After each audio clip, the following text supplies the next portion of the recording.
Salut à tous, c'est Axel de testmobile.fr et aujourd'hui je vais tester pour vous le HTC Rime, qui est un appareil qui a été annoncé en septembre 2011, donc qui n'est pas entre guillemets tout récent, mais qui est quand même assez récent. C'est un appareil qui vaut entre 390 et 430 euros, qui a un petit écran, petit entre guillemets, 3,7 pouces, 480 par 800, c'est du LCD. Il tourne sur Android 2.3.5, Sense en version 3.5, mais avec une surcouche, enfin avec une version de la surcouche qui est un petit peu différente de ce qu'on connaît, vous le verrez. Et bon, il y a un truc à dire, c'est que cet appareil est quand même ciblé vers les femmes, mais je dois admettre qu'en l'ayant utilisé pour quelques jours, il y a pas mal de trucs qui m'ont séduit moi en tant qu'homme. Donc après voilà, c'est à vous de voir ensuite si vous êtes un homme, si vous êtes intéressé par ce produit, parce qu'en soi il n'est pas féminin en termes de design, comme vous le voyez, on va revenir un peu dessus. Mais il y a pas mal d'éléments intéressants, notamment les accessoires, et je vais en reparler un peu après. 4 Go de mémoire interne, une carte 8 Go micro SD incluse, donc ça c'est assez pratique. Il peut aller jusqu'à 32 Go si vous changez la carte. 768 MO de RAM, un appareil photo 5 mégapixels, autofocus flash LED, et il peut filmer en 720p. Il a également une caméra frontale VGA, voilà. Un processeur 1 GHz, donc c'est pas un appareil ultra haut de gamme aujourd'hui sur le marché côté Android, déjà de par la taille de son écran et le fait qu'il soit pas dual core. Et il a une batterie 1600 mAh qui, en termes d'autonomie annoncée, j'ai pas pu vraiment le vérifier, désolé. C'est 8 heures en communication, bien sûr c'est un peu moins en réalité, et environ 10 jours en veille, un petit peu plus si vous n'êtes pas en 3G. Et comme je vous disais sur le prix, c'est environ 400 euros, mais c'est vrai qu'il y a des prix qui varient en fonction des différentes couleurs. D'ailleurs en termes de couleurs, alors moi j'ai celle-là, il l'appelle sable je crois.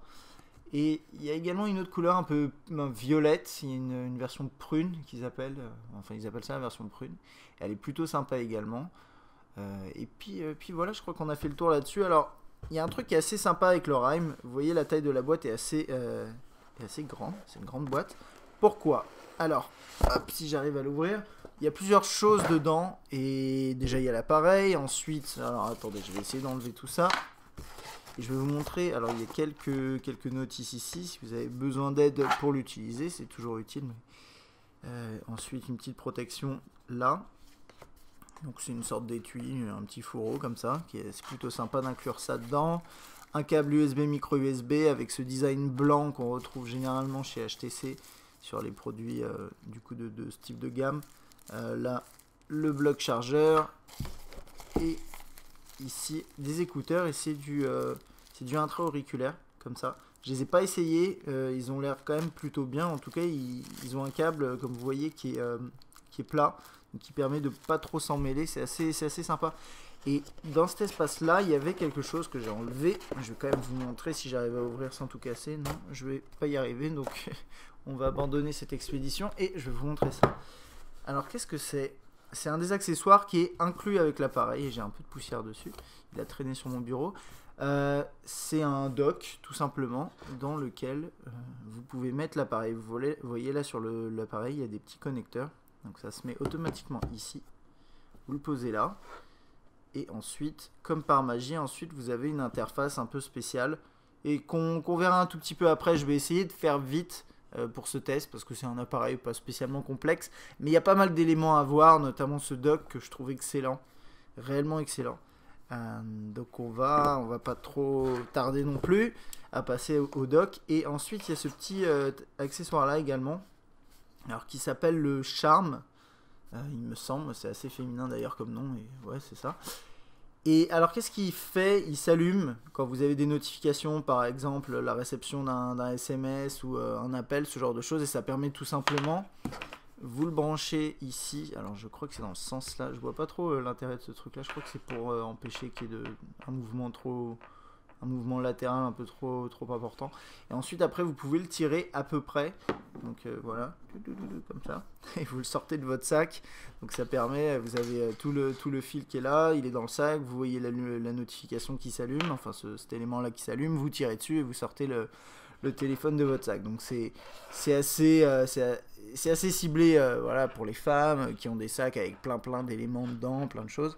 Euh, Moi, j'y vois pas effectivement d'utilité pour moi, mais pourquoi pas, je sais pas, si vous avez un sac assez conséquent, mais c'est vrai que c'est assez féminin comme accessoire, il faut bien l'admettre. J'ai quand même essayé de tirer un petit peu dessus, et je pense que si par exemple votre téléphone se bloque quelque part sous un bouquin un peu lourd, si vous tirez un petit peu, au bout d'un moment, voilà, vous voyez, il faut pas tirer non plus si fort que ça pour que ça sorte. Donc je sais pas, je doute un petit peu de la solidité de cet élément-là par rapport à justement à cette capacité de tirage entre guillemets. Bon, ça j'ai pas pu tester en conditions réelles, mais mais bon, l'idée en soi est bonne, et je vais quand même passer directement au dock pour après me concentrer uniquement sur l'appareil. Alors ce dock, c'est un dock comme ça, c'est un petit dock qui tient assez bien parce qu'en dessous c'est un revêtement qui n'adhère pas mais qui ne glisse pas trop. Donc c'est pour moi, et je le trouve vraiment parfait ce dock parce qu'en plus il est incliné, et ça fait que finalement qu'est-ce que vous faites? Vous posez l'appareil dedans. Alors désolé pour les reflets, c'est vraiment pas facile de filmer ce genre de choses. Et bon voilà, vous voyez à peu près. Et ensuite il se met automatiquement dans un mode spécial dock, et que je trouve vraiment sympathique. On va essayer de le regarder très rapidement. Donc vous pouvez quand même accéder à votre tiroir des notifications, à vos options ici, mais vous avez cette interface là avec l'heure en grand, la musique, vous pouvez y accéder comme ça. Voilà, oups. Vous pouvez lancer la musique. Et désolé, là c'était un peu fort. Et d'ailleurs, il y a un petit truc qu'il faut mentionner, c'est que vous voyez là-haut, il y a le Wi-Fi, enfin pardon, il y a le Wi-Fi qui est activé. Enfin là, il n'est pas activé, je sais pas pourquoi. Il y a le Bluetooth qui est activé. Et en fait, à partir du moment où vous mettez l'élément dans le dock et que vous lancez la musique, il va se mettre en relation par Bluetooth avec le dock, qui fait en fait également office d'enceinte. Et ça, c'est bien. Le son n'est pas excellent, mais il est dans tous les cas bien meilleur que le haut-parleur intégré dans l'appareil. Et donc ça, c'est vraiment top. Parce que c'est un dock qui ne sert pas uniquement de dock entre guillemets physique sur lequel vous posez votre téléphone. Mais en plus de ça, vous avez, il permet de recharger l'appareil. Vous voyez ici. Je crois que si vous insérez... attendez, au lieu de dire je crois, je vais essayer tout de suite. Désolé, ça j'ai pas essayé en fait. Ce que je voulais dire, c'est si on insère une prise micro USB liée à un ordinateur, je sais pas si ça permet de synchroniser également à son ordinateur. Alors là, je viens de le brancher. Il continue à recharger. Je vais regarder dans mon poste de travail si j'ai quoi que ce soit qui arrive. J'ai rien là, mais à mon avis, il doit y avoir un mode à configurer. Bon, je sais pas, ça je peux pas vous le garantir là, mais je vois pas pourquoi ce serait pas possible, à part si en fait le connecteur derrière ne fait pas passer justement tous les fichiers, le data, il fait passer uniquement l'alimentation finalement. Donc on va changer à nouveau de câble, on va remettre celui-là si j'y arrive, c'est vrai que c'est toujours galère. Non, c'est bon. Ok, on va repasser dedans. Et donc qu'est-ce qu'on a ici? On a également la météo dans la ville où vous êtes ou que vous sélectionnez. On appuie ici, hop, ça enlève la lumière. Si on appuie dessus, ça l'allume. Sauf que quand vous faites ça, vous voyez quand même un petit peu. Vous voyez. Donc ça permet, par exemple, vous l'avez sur votre bureau, vous voulez avoir un aperçu de l'heure ou ce genre de choses, la météo, lire la musique dessus. Vous appuyez là pour que ça ne vous distrait pas. Donc c'est plutôt pas mal. Et ensuite vous avez des raccourcis ici que vous pouvez personnaliser. Ça se passe comme ça. Voilà, vous pouvez les régler ici. Et puis là vous avez l'accès au menu principal. Ok. Et puis au niveau de la lecture musicale, je vais vous montrer rapidement ce que ça donne en lecture de fichiers audio. Attention. Alors vous voyez, comme c'est du Bluetooth, il y a un léger décalage. Je vous montre ça. Regardez par exemple. Voilà, il y a un léger décalage quand même entre l'action que vous réalisez sur l'appareil et ensuite la répercussion sur l'accessoire. Hop. Mais globalement...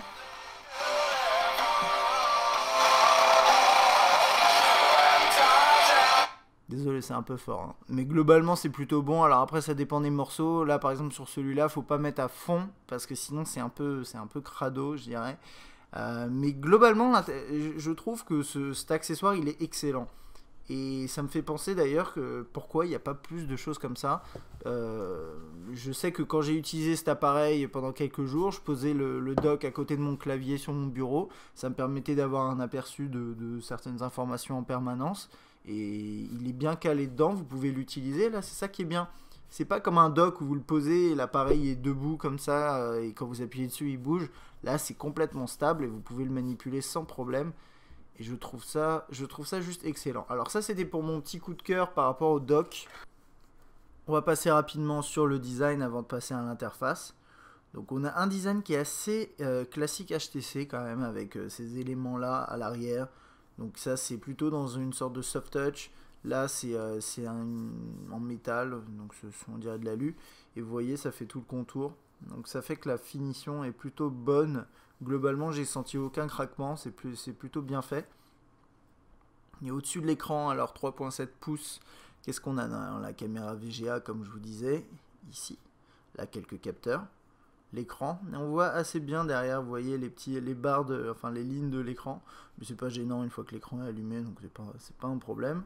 Ensuite, les 4 touches sensibles classiques Android, accueil, menu, retour et recherche. Le micro en bas.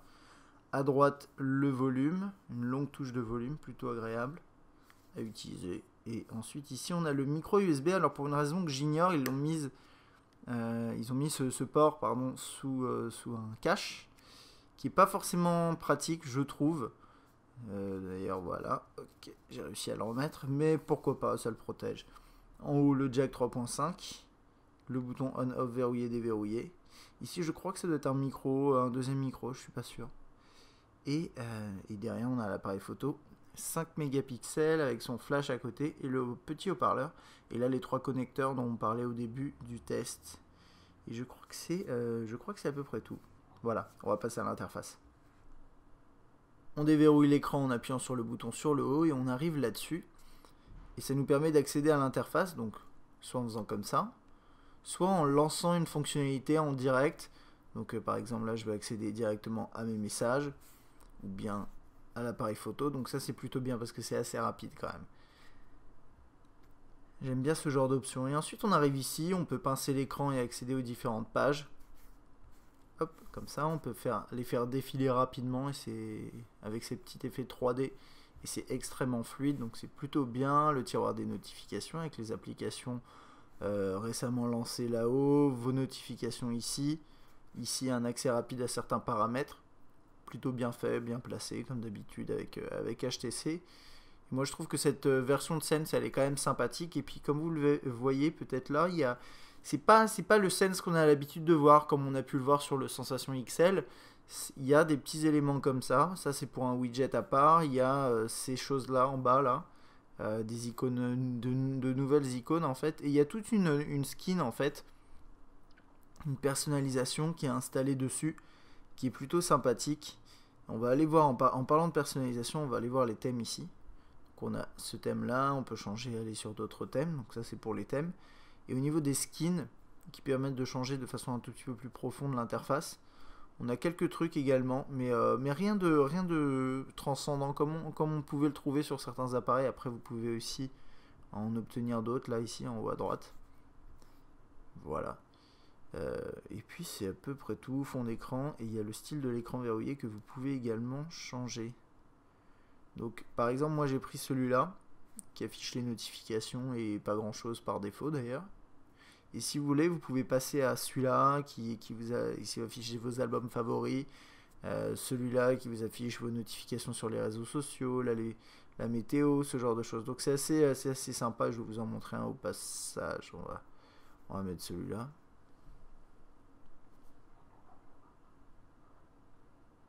Voilà, donc là il me donne un aperçu de ce que ça peut donner. Je peux sélectionner un album, je peux faire appliquer, ensuite toc toc, et ça charge un peu, et voilà, ça donne ça. Donc je trouve ça c'est assez sympa, c'est toujours très sexy. HTC fait vraiment du bon boulot niveau hardware. hardware et software, pardon, je voulais dire software. Donc ça c'est une bonne chose. Et il y a ce widget là, alors qu'il y a un widget à part entière. Quand vous placez votre doigt ici, vous voyez, ça déplace l'intégralité de l'élément. Et en fait, par défaut, on vous le met en page d'accueil, donc avec l'heure, la météo, et des petits éléments là qui permettent d'accéder à certaines options très rapidement, et des notifications également qui se cachent et se réaffichent. Donc là, on a les notifications pour les messages. Voilà, la lecture musicale, accéder ici à ces visuels, à ces photos. Là ici on peut accéder à l'Android Market également, donc ça c'est bien. Et quand vous passez d'un écran à l'autre, il reste ouvert ou fermé en fonction de ce que vous avez choisi. Là on a un accès rapide au contact, ça je sais plus ce que c'est. C'est quelque chose en rapport avec voilà, tout ce qui est map. Là HTC Watch, qui est un service qu'on va pas tester là, hein, mais c'est un service qui permet de télécharger, de louer en payant de manière légale, donc des vidéos, des films.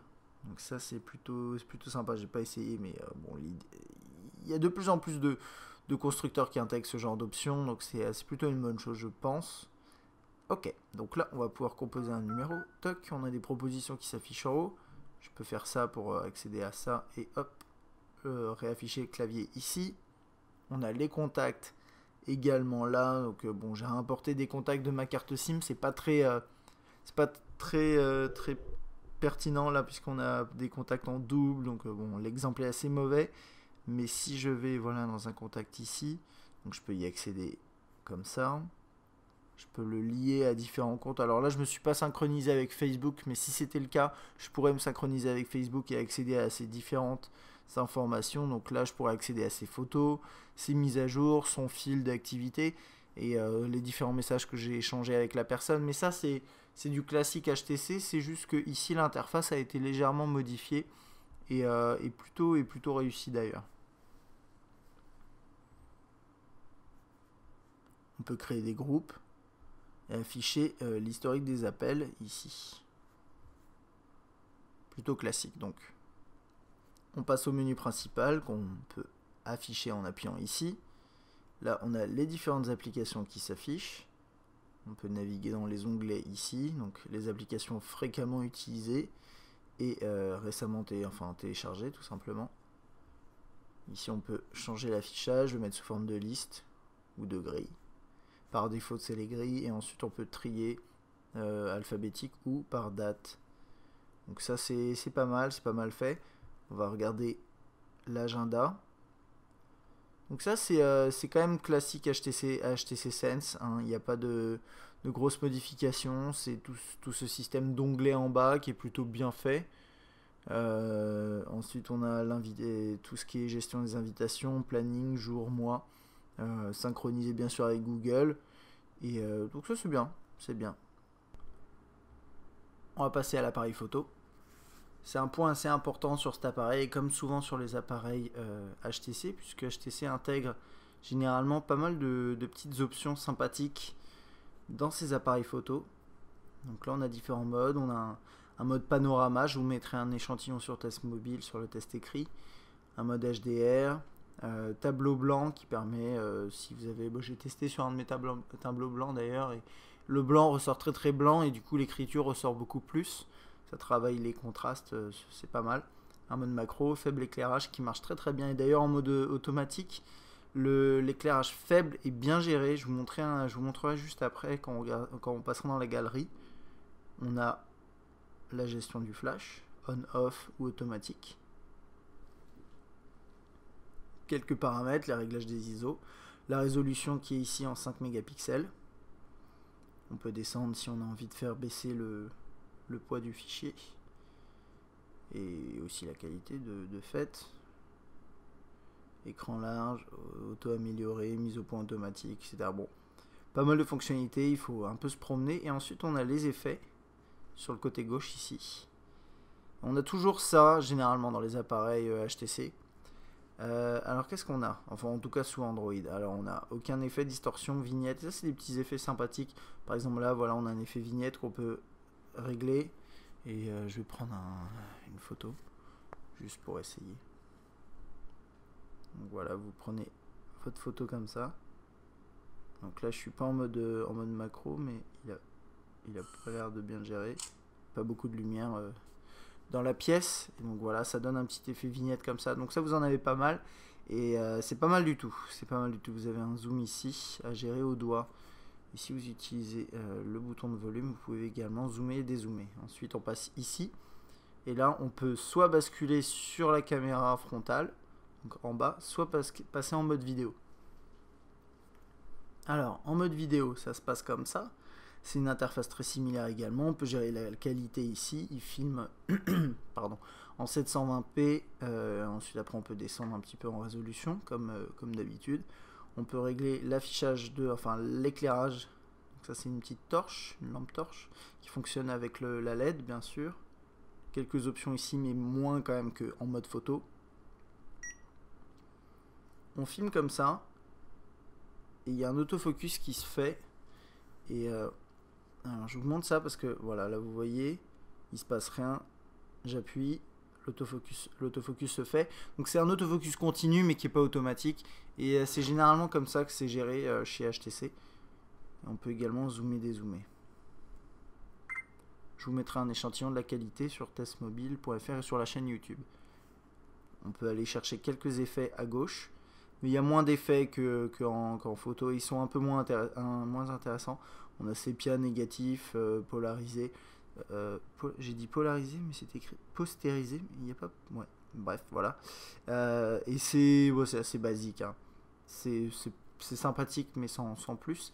Et ensuite, vous avez la galerie ici, mais on va aller la chercher par le menu plutôt. Donc voilà. On est de retour dans le menu. Je vais aller chercher. Là, alors attendez, je vais chercher ça. Et je pense que je l'ai passé, désolé.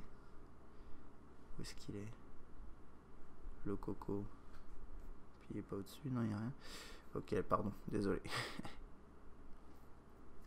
Ok, donc ça c'est la galerie. Et faut savoir que HTC est un des seuls constructeurs à personnaliser cette galerie Android. Donc là, on l'a comme ça. Hop, on l'ouvre. Ensuite, on a la liste sous forme de vignettes de toutes vos créations, de toutes vos photos. Ça, c'est des photos qui étaient préinstallées. Donc, tout ça, c'est des clichés qui ont été réalisés avec l'appareil. Par exemple, voilà, ça, bon, c'est assez moche. Mais la plupart des appareils photo de smartphone, vu qu'il y a peu de lumière, ils vous mettraient tout en blanc, un peu orangé.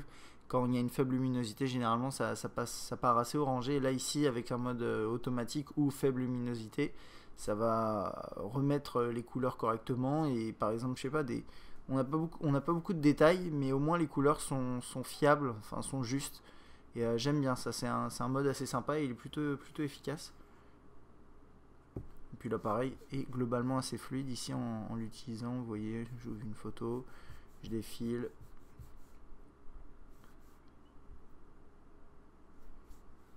On peut zoomer, dézoomer. Voilà, ça se passe assez bien.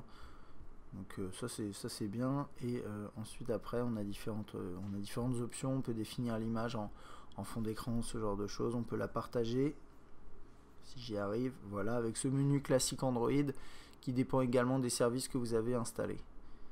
Et je crois qu'ici on a fait le tour dans la galerie. On a également les vidéos qui s'affichent.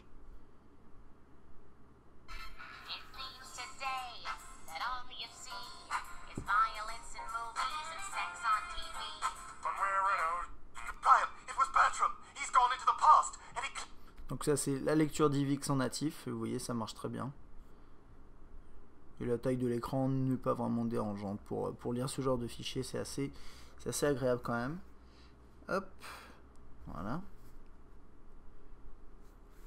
Ensuite, bon alors on en était où? On était à l'appareil photo, ensuite après je vais pas passer en revue tout. Hein. Vous avez la calculatrice, les contacts, ça on a regardé. Il y a une intégration de Dropbox, il me semble qu'il y a un partenariat HTC Dropbox. Je vais regarder ça vite fait sur internet parce que je me rappelle plus en fait. Hop là, voilà, si. Donc c'est un compte, effectivement, j'avais oublié ça, bah, d'ailleurs je vais le lancer pour voir. Donc c'est un compte 5 Go offert sur tous les smartphones Android. Et je sais plus si c'est fonctionnel dès maintenant. Donc normalement, quand vous lancez Dropbox à partir d'un appareil HTC maintenant, vous avez 5 Go offerts.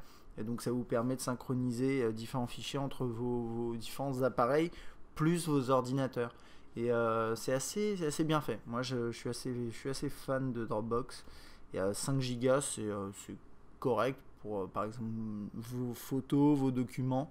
Après c'est vrai que pour les vidéos ça permet pas d'aller bien loin. Mais bon, c'est déjà pas mal.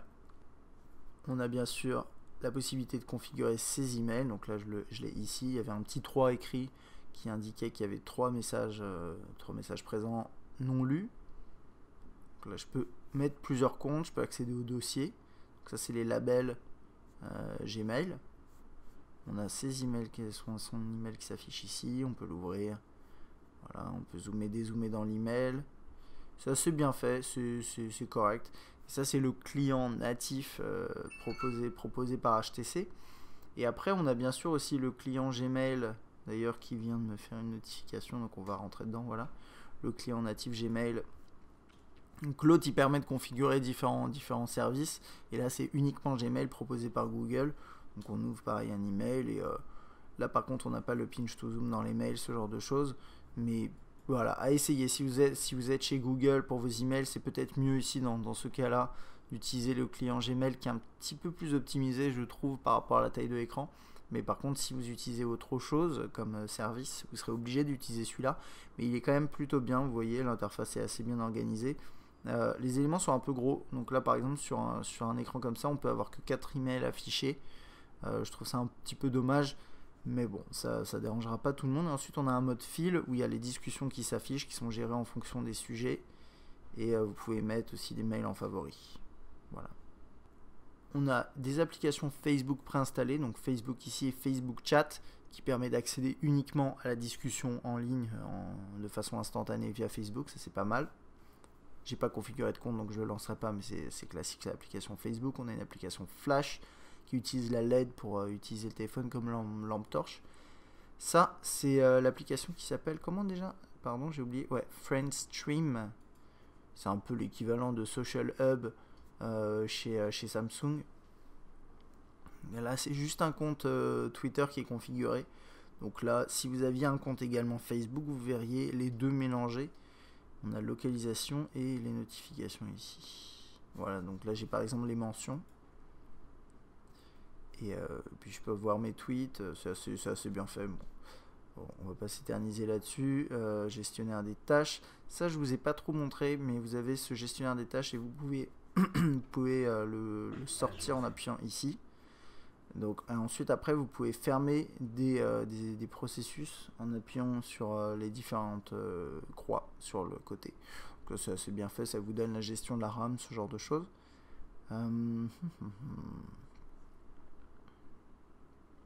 L'horloge avec différentes fonctionnalités comme ça. Donc ça c'est pas mal, vous avez l'horloge, l'alarme, le chronomètre, le compte à rebours. Ça c'est des éléments qui manquent parfois et que c'est dans Android de base. D'ailleurs sur mon Galaxy Nexus j'ai pas ce genre de fonctionnalité et c'est les constructeurs qui les rajoutent à Android. Je trouve ça dommage qu'il n'y ait pas ça de base dans Android et du coup le constructeur le rajoute et là HTC le fait et ça marche assez bien. Ensuite il y a HTC Hub et HTC Likes. Alors je vais pas me connecter à ça parce qu'à chaque fois je le monte 2-3 fois et puis dans les tests on n'en parle plus trop, mais en gros HTC Hub c'est un endroit où vous pouvez récupérer certaines applications, certains contenus HTC. HTC Like c'est la même chose mais avec une notion sociale. Et voilà, il n'y a pas grand chose à dire là-dessus. On va passer du coup à Internet.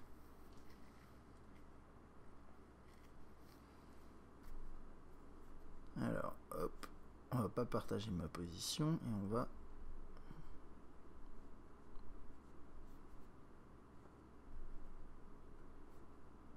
aller sur test mobile. Alors là je crois que je suis en Wi-Fi, c'est indiqué là-haut, donc oui je suis connecté en Wi-Fi.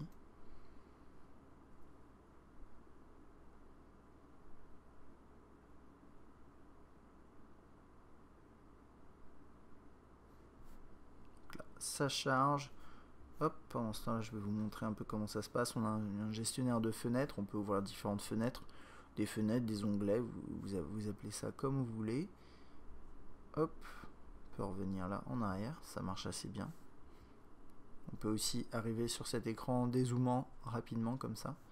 Ça c'est pas mal. Ensuite on a également la possibilité d'aller voir ses favoris. Ici. Toc. Donc là j'en ai pas, enfin il y en a des pré enregistrés. Et après on a les tags et les plus visités.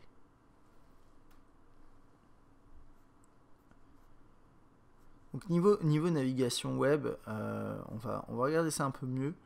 Mais c'est fluide, mais c'est pas exceptionnel comme souvent sur les appareils j'allais dire entre guillemets moyenne gamme. C'est du moyenne gamme Android quand même, hein. Le Rime c'est du 1 GHz, ce genre de choses. Donc par exemple quand vous zoomez, c'est assez fluide, mais ça manque peut-être un petit peu de fluidité. On va aller sur un site un petit peu plus lourd juste après. Par contre il y a un truc qui est assez bien, qu'on trouve de plus en plus, hein, mais c'est le fait que le texte se remet en forme. Mais ce que j'aime bien avec HTC, c'est que ça se remet en forme au fur et à mesure qu'on zoome. Il n'y a pas besoin de faire un double tap, ce genre de choses. Alors ça, c'est des fonctionnalités à régler parfois chez les autres constructeurs, mais là-dessus, je trouve que ça marche bien. Par contre, parfois, ça met un peu la mise en page dans tous les sens. Là, vous le voyez par exemple sur Test Mobile. Et on va aller regarder sur un article un petit peu plus lourd. Donc là, sur un article un petit peu plus lourd, vous voyez, c'est pas facile, ça rame un petit peu. Alors après, bon voilà, il y a pas mal de vidéos flash, ça n'aide pas, ça c'est sûr. Je peux la lancer d'ailleurs. Toc. Ouf. Alors attendez, voilà, je zoome dedans. Si j'appuie sur ma vidéo, donc là j'ai le sommaire interactif qui s'affichait, enfin là il n'y en avait pas. Et je peux aller ensuite sur YouTube sans souci. Donc voilà, ça marche bien. Et on va changer de site. Et je vais laisser l'autre tourner en tâche de fond.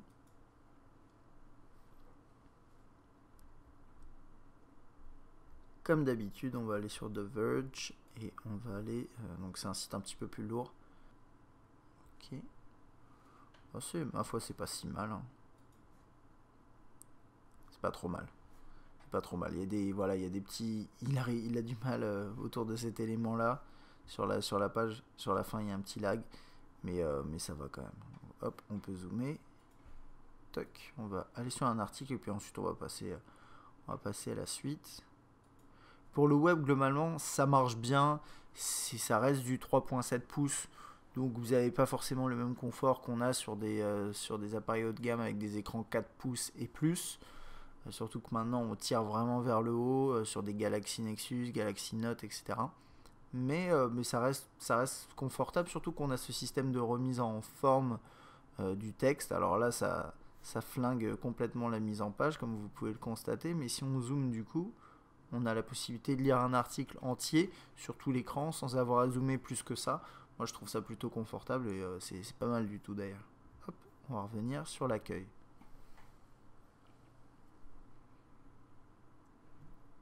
Ensuite, on a l'attitude, on a le lecteur, c'est pour les e-books. Là-dedans, on a pas mal de trucs. Il me semble que c'est... Alors, attendez, je vais vérifier. Je crois que c'est avec Kobo.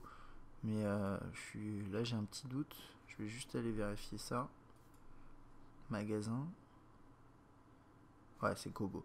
Ok, donc c'est avec le Kobo. C'est un service quand même assez grand, assez populaire. Avec une grande bibliothèque, un grand catalogue de e-books. D'ailleurs, ils sont en partenariat avec la Fnac. Donc, ce qui est assez sympa avec ça, c'est que si vous utilisez ce service-là, ça fonctionnera. Vous aurez beaucoup de contenu et également vous pourrez l'utiliser sur d'autres appareils. Donc, c'est pas mal. Ok, on va passer à la suite. Donc, qu'est-ce qu'on a? Média connecté, c'est pour le DLNA. On a les messages. Ça, on n'avait pas vu.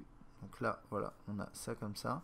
Donc là, j'ai les discussions qui s'organisent par contact, hein, de façon très très classique. Ensuite, c'est un système de bulles. Alors, je vais voir si je peux faire... Hop, voilà. Et ensuite, on peut taper. Alors, on a le clavier. C'est vrai que ça arrive assez tard dans le test, la partie du clavier, là, pour le coup. Donc, désolé. On moi je trouvais, je l'ai essayé assez pendant, j'ai écrit pas mal de textos avec, et je trouve que malgré le fait que ce soit un écran 3.7 pouces, il est assez performant, la saisie prédictive est plutôt bonne. Donc on va regarder ça.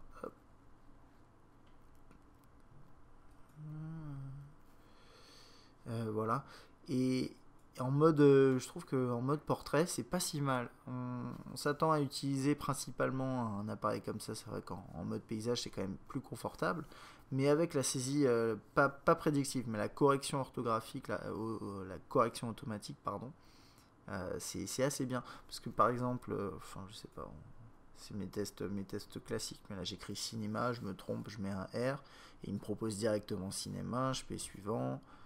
Hop, à chaque fois. Donc il y a des petits éléments comme ça où ça marche pas toujours.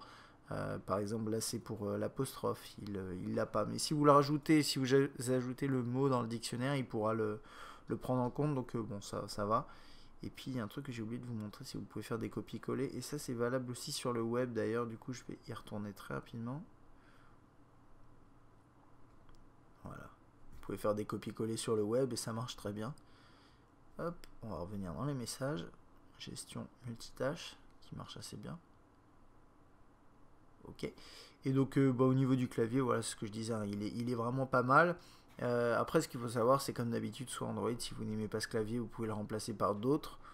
Il y en a pas mal sur Android Market, des payants et des gratuits. On passe à la musique. Donc un lecteur musical qui est plutôt classique, avec ici la possibilité d'accéder à la bibliothèque musicale et au serveur média. Donc ça c'est pour tout ce qui est DLNA, il y a une intégration assez profonde. Et ici on a les catégories.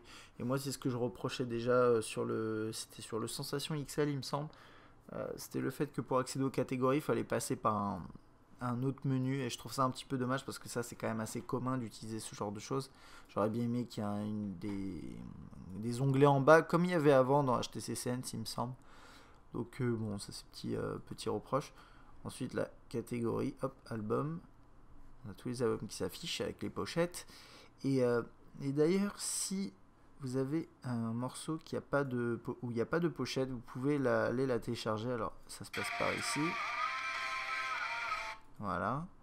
Ça se passe par ici, mettre à jour la pochette. Alors, ça va peut-être pas fonctionner, on va essayer. Mais c'est avec un système qui s'appelle Grace Note. Voilà. Et là, c'est censé la télécharger, mais... Hein, si c'est bon. Ok. Tout à l'heure, j'avais essayé, ça marchait pas. Donc, tant mieux. Donc vous pouvez télécharger les pochettes. Et vous avez vu, il y a aussi une option pour faire tout télécharger. Donc vous allez chercher toutes les pochettes de tous vos albums. Donc c'est plutôt pas mal. Et d'ailleurs, vu que je suis dans un morceau, là vous voyez en bas, il y a une barre en cours de lecture, des contrôles musical rapides. Là on a ici également. Et ici. Je vais regarder, voilà, et on a ça également. Donc on a pas mal de possibilités pour contrôler sa musique. Et je vais retourner du coup dans le lecteur musical, on va aller voir un peu plus l'interface. Donc on a la gestion du volume ici, si on veut le faire de façon tactile. On a l'accès à nouveau à la bibliothèque ici. Alors attendez, hop, j'étais là. On peut, ça je sais plus ce que c'est. Attente, ils appellent ça attente, mais c'est la liste de lecture a priori. Voilà, lecture en cours. C'est les morceaux en attente, on va dire. Normalement, on peut défiler d'un morceau à l'autre comme ça, il me semble. Mais comme là, j'ai qu'un morceau dans ma liste de lecture, ça ne fonctionne pas. On peut défiler dans le morceau comme ça. Lecture aléatoire, répétition. Du grand classique ici. Et en mode paysage, ça ressemble à ça. C'est plutôt bien. Et l'interface est réussie en complément. Comme je vous disais au début, vous avez le dock qui est fourni, qui fait aussi office d'enceinte. Ça rajoute un petit plus. Et puis on va parler un petit peu du haut-parleur de l'appareil du coup très rapidement. Donc on va écouter les morceaux habituels. On va voir ce que ça vaut.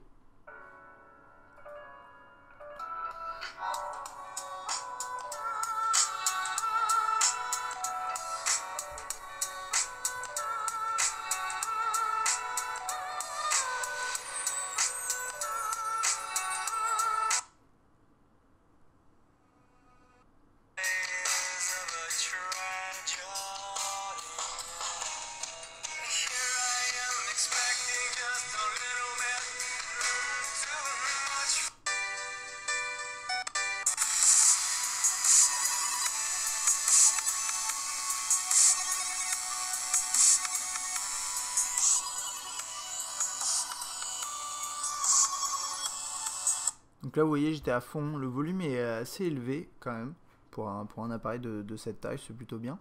La qualité est bonne. Quand vous êtes à fond en termes de volume, ça crache pas trop, même pas du tout. Comme d'habitude, il n'y a pas beaucoup de basses. Mais globalement, je dirais que la qualité est plutôt bonne par rapport à la moyenne des appareils que je teste, donc c'est plutôt un bon point. Et puis en plus de ça, vous avez toujours ce système d'enceinte intégré dans le dock, donc je trouve que d'un point de vue musical, le Rime s'en sort pas mal. S'en sort pas mal du tout même. Donc ça c'est plutôt un bon point. Et alors qu'est-ce qu'il nous reste à regarder? On a fait le tour, hein, je crois à peu près. On a Polaris Office qui est préinstallé, mais bon, ça c'est des applications pour ouvrir des fichiers Office. On a Spotify, je ne sais plus s'il est préinstallé ou si c'est moi qui l'ai installé, mais en tout cas voilà, vous avez Spotify éventuellement si vous avez envie. C'est pas mal. Et HTC Watch, donc, dont je vous ai parlé au début, qui permet de louer des films, des séries. Et je ne l'ai pas essayé, mais je trouve ça quand même bien d'intégrer ce genre de système. Alors là, c'est en train de charger, on ne va pas s'éterniser là-dessus. Pour conclure, je dirais que le Rime, c'est un appareil qui est intéressant donc par son prix et qui n'est pas uniquement, d'après moi, dédié aux femmes et qui ne convient pas, d'après moi, qu'aux femmes. Alors c'est vrai qu'il y a ce système d'accessoires qui s'appelle le charme, qui permet d'aller chercher son téléphone au fond de son sac, donc normalement sac à main, donc ça fait assez féminin, mais au-delà de ça, moi je trouve que c'est un peu injuste de se dire que c'est un appareil que pour les femmes parce que derrière il y a énormément de choses intéressantes, notamment l'accessoire dock que je trouve génial et que si HTC pouvait faire d'une certaine façon un produit dédié aux hommes entre guillemets avec aussi un système de dock, ça me plairait, mais moi je trouve quand même que le Rime c'est un appareil qui est assez neutre finalement. Quand on le voit en termes de design, ça fait pas forcément très féminin, à part si vous prenez la version violette qui fait peut-être un petit peu plus féminin, mais moi je trouve qu'en termes d'interface, en termes de design, ça fait pas forcément féminin. Et on a ce système cette nouvelle version de Sense, donc avec pas mal de fonctionnalités et en plus une refonte graphique pour le Rime, qui est faite vraiment spécifique pour le Rime, qui est vraiment intéressante. Et moi je pense que c'est un bon appareil. Et en termes de performance, vous avez vu au cours du test, c'est plutôt bon. Sur le web, il se comporte assez bien. C'est vrai qu'il a un petit peu de difficulté sur des sites un petit peu plus lourds, mais ça c'est assez classique Android. En plus, c'est un appareil moyenne gamme, donc faut pas trop lui en demander, mais il est assez confortable à l'utilisation là-dessus. En termes d'appareil photo multimédia, donc vous avez vu la lecture DivX, ça marche bien. L'appareil photo, vous avez pas mal de thèmes, pas mal d'effets à ajouter. Et HTC s'en sort super bien généralement dans ses appareils photo et vous le verrez dans les échantillons. Je trouve que les échantillons de qualité c'est assez bon. Il filme en 720p, vous pouvez faire l'autofocus pendant que vous filmez, donc ça c'est un bon point également. Et puis vous avez cet accessoire, le dock, que j'aime beaucoup, qui fait également enceinte. Donc ça permet de renforcer en plus ce petit côté musical qui est assez prononcé sur cet appareil, je trouve. Et puis même si ce design est assez banal pour un appareil HTC, il faut bien le reconnaître, je trouve que niveau finition, c'est plutôt bon, avec ce système, comme je vous montrais au début, de monobloc, là voilà, qui fait tout le tour. Ça fait que quand on le tient en main, il est assez solide, il n'y a pas de craquement.